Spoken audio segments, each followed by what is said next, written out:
Quais medidas podem ser adotadas pelo poder público quando se verifica uma valorização dos imóveis próximos a uma área que foi desapropriada? Esse é o tema do podcast Grifão dessa semana.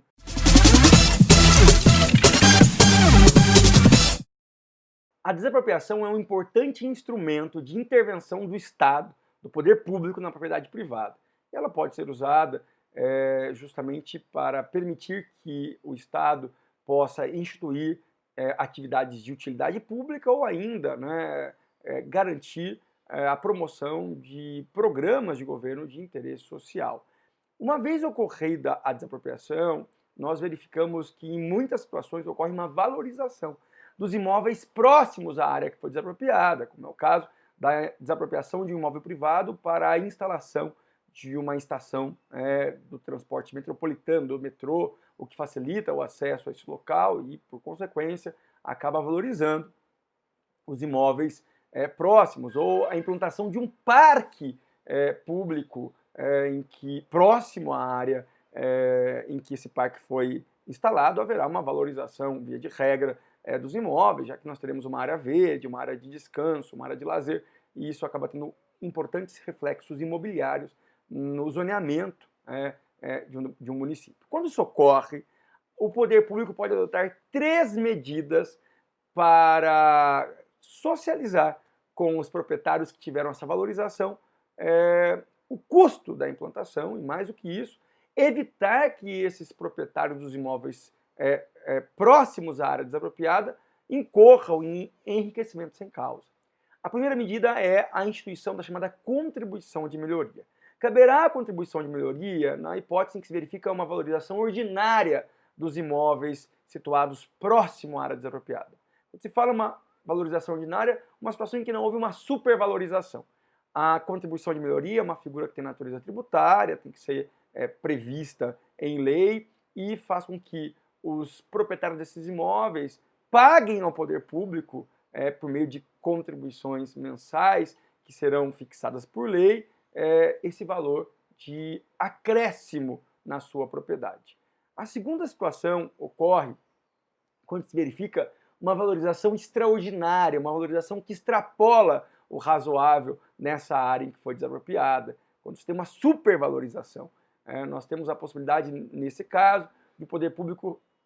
adotar a chamada desapropriação por zona ou por extensão. Isto é, desapropria-se uma área muito maior, aquela necessária inicialmente para a implantação da obra pública ou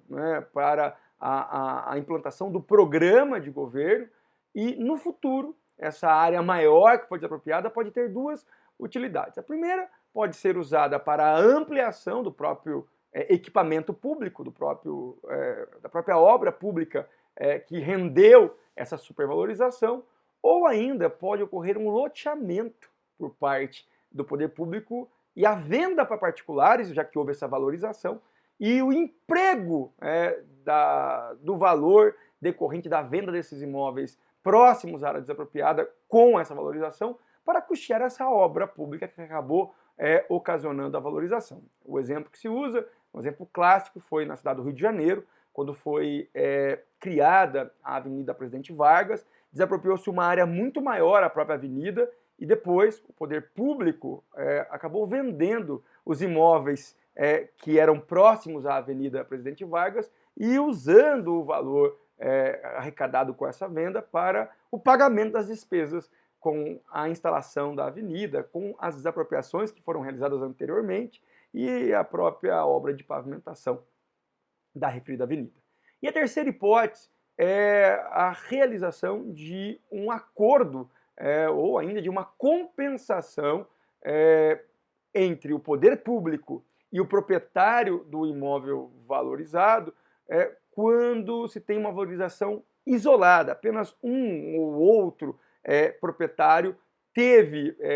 esse acréscimo no valor do imóvel, e aí, se parte do imóvel desse proprietário foi objeto de desapropriação, o poder público pode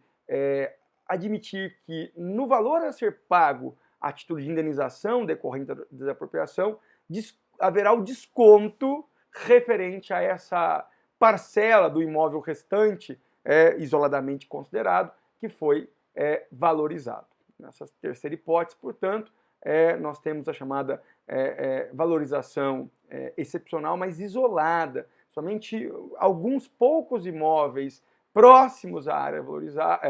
desapropriada foi valorizado, e o poder público pode fazer um acordo com os proprietários, se porventura o poder público terá que pagar indenização em relação à parte do imóvel desapropriado, descontando-se dessa indenização o valor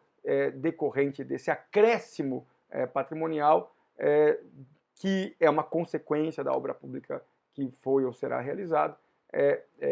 ao proprietário do imóvel remanescente, e que houve esse acréscimo no seu valor decorrente da obra. Gostou do podcast Grifon dessa semana? Eu peço que você ative as notificações no seu canal de streaming digital, para que você receba toda semana, de forma automática, gratuita e atualizada, os nossos podcasts, e se mantenha a par de tudo que é relevante para o universo do direito público brasileiro, em especial para a administração municipal. Eu lembro que a Grifon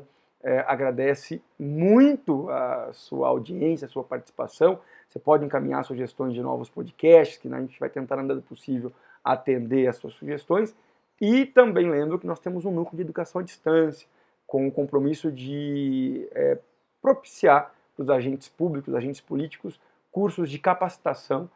que tratam de temas relevantes para o dia a dia da administração pública e para o aperfeiçoamento